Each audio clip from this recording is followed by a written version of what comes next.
सौरभ बगुना, माननीय सौरभ बगुना जी ने मेरे दादा से बदतमीजी सी बात की।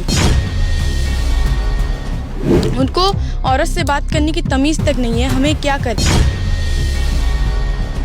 इसी से हमारा जो भी पैसा आता है हम स्कूल जाते हैं। अगर यही हमारा छीन जाएगा तो हम जिएंगे कैसे।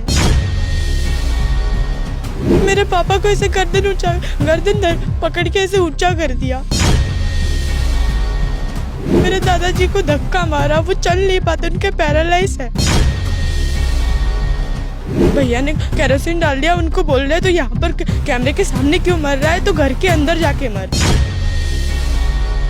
क्या नाम है बेटा आपका? दिव्या रॉय। दिव्या, आप कौन सी क्लास में पढ़ते हो? 9th क्लास में। 9th में। क्या हुआ था परसों?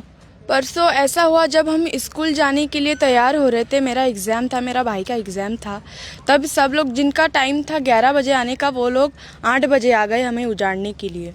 तो मेरा घर उजड़ रहा था, तो मैं एग्ज़ाम कैसे, मेरा एक एग्ज़ाम भी छूट गया, जिसकी वजह से हमें बहुत प्रॉब्लम हो रही है। फिर भी सरकार बोल रहे हैं कि ज्ञान लो, बेटी बढ़ाओ, बेटी बचाओ, बेटी पढ़ाओ। तो हम ले कैसे? हमारा यहाँ पर नदी है बहुत बड़ा, हम लोग नदी को पार करके स्कूल जाते हैं, बहुत मेहनत से पढ़ के। जितना भी हम ये बोल पा रहे हैं, इसी की वजह से, ज़मीन के पैसे की वजह से ही हम बोल पा रहे हैं। अगर यही हमसे छीन जाएगा तो हम बचेंगे कैसे? हमारा पेट छीन रहा है ये।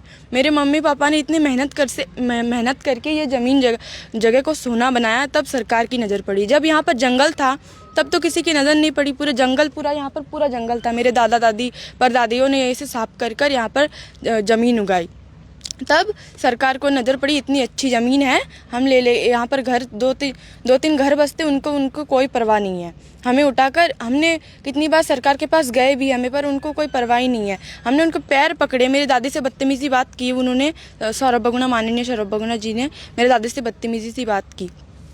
उनको औरत से बात करने की तमीज़ तक नहीं है, हमें क्या करेंगे। हम यहाँ पर बड़े सरकार बोलते हैं, मोदी जी बोलते हैं कि जो 12 साल तक कहीं पर रहते हैं उनको मालिकाना हक मिलना चाहिए। हम यहाँ पर 45 साल से रह के हमें मालिकाना हक नहीं मिलना चाहिए। मैं बच्ची हूँ, मेरा एक एग्ज़ाम छूट गया, क्या मैं इस देश का भविष्य नहीं हूँ? मेरा कोई सपना नहीं है तो मैं बनूँ कैसे? मेरा ज़मीन, मेरा पेट छीन रहा है। इसी से मेरे पापा दादू सब मजदूरी करके करते हैं, इसी से हमारा जो भी पैसा आता है हम स्कूल जाते हैं। अगर यही हमारा छीन जाएगा तो हम जिएंगे कैसे। सुबह सुबह आ गए वो लोग, मेरे स्कूल जाने का टाइम था तभी आ गए हमें उजाड़ने के लिए। मेरे भाई ने अपने शरीर पर केरोसिन डाल दिया, मेरे चाचा आत्महत्या करने चले गए। मेरे पापा को ऐसे गर्दन पकड़ के ऐसे ऊंचा कर दिया और बोले कि थप्पड़ मारूंगे। मेरे दादाजी को धक्का मारा, वो चल नहीं पाते, उनके पैरालाइज है।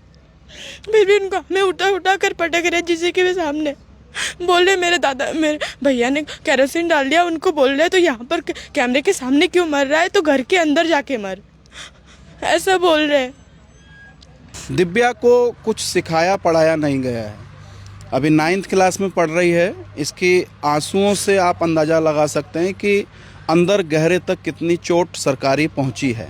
यानी कि पुलिस प्रशासन जब यहाँ पहुंचा था 13 तारीख को इनको खदेड़ने के लिए, उजाड़ने के लिए, उसका सामना किया यहाँ के लोगों ने, और बच्चों से लेकर बुजुर्ग तक सब भिड़ गए थे प्रशासन के सामने और घर नहीं टूटने दिए गए। इक्का दुक्का घर तोड़ दिए हैं।